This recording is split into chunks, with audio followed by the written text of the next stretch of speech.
Rumor has it that one of the oldest Bitcoin whales from 2009 has dumped around $1.24 billion worth of Bitcoin. In today's video, we'll be talking about this, going over the most recent Bitcoin price action, and discussing what could be next for Bitcoin in this extremely choppy market environment. If you enjoyed the content, make sure to smash that like button and subscribe. Without further ado, let's jump right into the video. So supposedly this whale survived the ups and downs of Bitcoin since 2009, but you always have to verify your sources.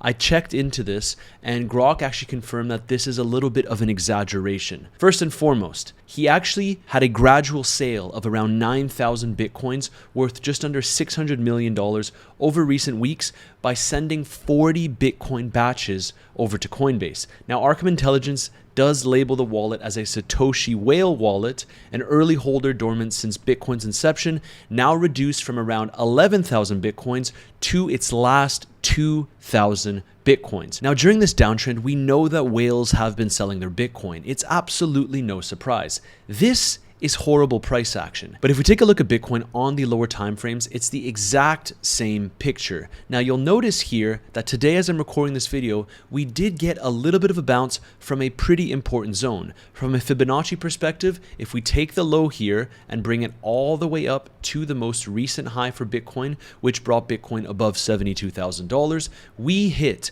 the 0.786 Fibonacci level. We swept it, and now you can see that we're getting a little bit of a move here. Now, I didn't enter long on this, to be perfectly clear with you guys. My positions are literally just as followed: my short and my Bitcoin dominance long, although I am looking for new trading opportunities in this market. Right now, Bitcoin got a big wick to the downside, sweeping a lot of the most recent liquidity. I really wanted to highlight this because not only was it a crucial Fibonacci level, if we go on the lower time frames, I was actually looking for an entry just below the level that we swept, and we managed to sweep $62,600. But if I go on my bluffin chart here, you'll notice exactly what I'm talking about. On the 1 hour time frame, zooming in here, you can see that we had a wick all the way down to around $62,200, and then of course we have that capitulation wick down to $59,000.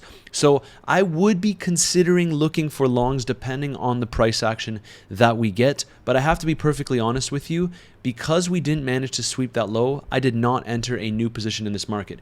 This is of course from a trading perspective. Now, from a overall medium to higher time frame analysis, you guys need to understand that I still think Bitcoin will likely go lower. This is a bounce for ants at this point in time. Now, the reason why I was looking for potential longs in this market over the past couple weeks is because the price action was eerily similar to 2022. And you'll notice that as we dumped after the bull market of 2021, we managed to retest the bull market support band, came back lower, and right around this zone, we did get about a 25% move to the upside before ultimately moving lower and then forming that bear market low.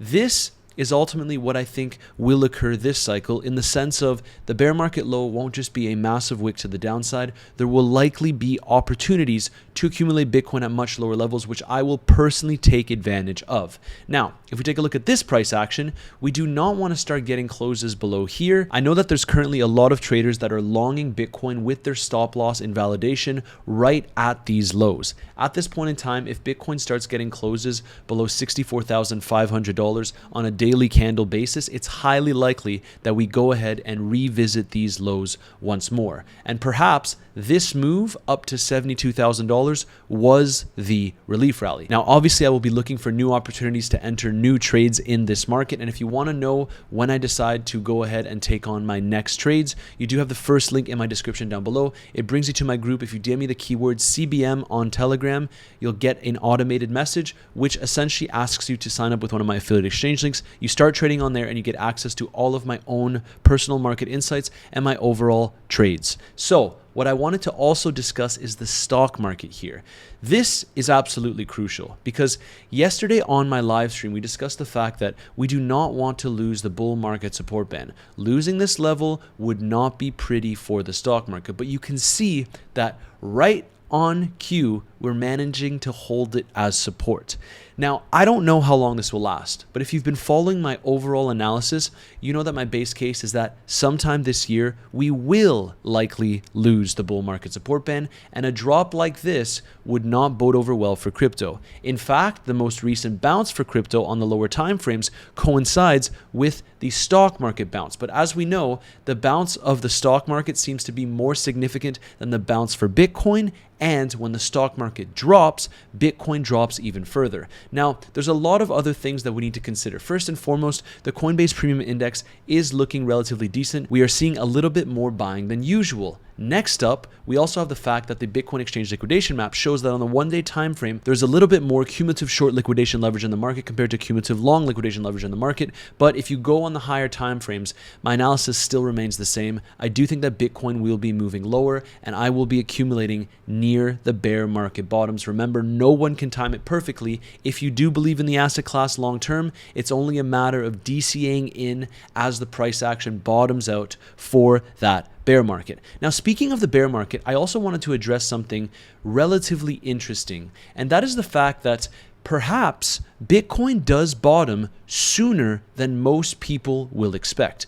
Usually what happens with Bitcoin is we tend to bottom 1 year after the bull market top. But this time around, we have to remember that a couple of things in the cycle played out differently. One of those things is the fact that we got an all-time high before the halving. Another one is the fact that we have so many institutions involved now. So if Bitcoin does manage to drop more aggressively rather than holding on to this current level as support, then it does make the case for us to potentially bottom out a little bit sooner, perhaps near the end of the summer instead of around October of 2026, because we had the bull market top in October of 2025. And if you're new to the channel, my target for the Bitcoin bear market low is right around this region. Below here is my accumulation level. So I do think that there is high probability that we tap into sub $50,000, and then we'll have to see how the price action develops there. But ultimately, I'm not going to be waiting around to see if I can catch the perfect bottom. Of course, I will always have capital available to try and DCA into the market, but the moment that we start getting strong acceptance below $60,000, that is good enough for me to slowly start adding to my long-term Bitcoin bags, because I do believe in this asset class long-term. One thing I do need to point out though is that there are some people within the industry that are still showing a lot of signs of hope, even with this horrible price action. And I was around in the previous bear market when we had that whole FTX collapse. That was a brutal bear market, and I remember vividly how the overall sentiment was. It was not pretty. You're going to feel absolutely devastated, and it will likely get worse. I'm just being 100% real with you. When we hit those last bear market lows, I actually didn't even want to buy Bitcoin simply because of how bad the industry actually looked. I still think that we could be going into this in the next few months, but right now the more local price action is trying to make a case for Bitcoin to hold right around this zone on a weekly time frame basis. Let's see how the price action develops. I also wanted to discuss the fact that for the first time in history, it appears like February will be a red month after January was a red month. We are making the wrong kind of history. Next thing I wanted to show you, White House on Iran. Trump's first option is always diplomacy, but willing to use lethal force when and if necessary. So we can see that these war escalations are indeed continuing. Iran defense minister, if war is imposed, we will give the enemy an unforgettable lesson. Maybe this is just all talk, but ultimately this is not what you want to hear. Next thing you need to understand is that today we do have the February consumer confidence data. Nvidia will be reporting their earnings on Wednesday. On Thursday, the initial jobless claims. Then we have the January PPI inflation data on Friday, with a total of 11 Fed speakers this week. And taking a look at what Trump has been saying. I covered this on my live stream as well. But imagine coming out and saying, we're winning too much, it's just not fair. Meanwhile, the crypto market is literally in free fall. And then we have the tariff conversation where Trump came out and said, I do not have to go back to Congress to get approval of tariffs. It has already been gotten in many forms a long time ago. They were also just reaffirmed by the ridiculous and poorly crafted Supreme Court decision. And this is actually kind of true in the sense that he has a lot of ways that he can impose these tariffs outside of what just happened. So Trump has options. But while all this happens, we of course have Michael Saylor coming out and saying that Bitcoin is on sale. He is currently down just under $10 billion on his overall Bitcoin investment. But this guy's here for the long term, as we've covered time and time again on the channel. Adoption also continues. Meta reportedly plans to begin stablecoin integration in the second half of the year. Guys, I think that this industry will provide some phenomenal opportunities in the next few months. I know it seems hard to believe, but if you stick around this year and still tune into crypto content, you will be rewarded when the good times inevitably come back. And that sums up today's quick video. Bitcoin bounced from around $62,000 right at that 0.786 Fibonacci level. Meanwhile, we have Bitcoin whales continuing to offload some of their long-term stack. What do you think is next? Let me know in the comments down below. If you enjoy the content, make sure to smash that like button and subscribe, and I'll see you in the next video.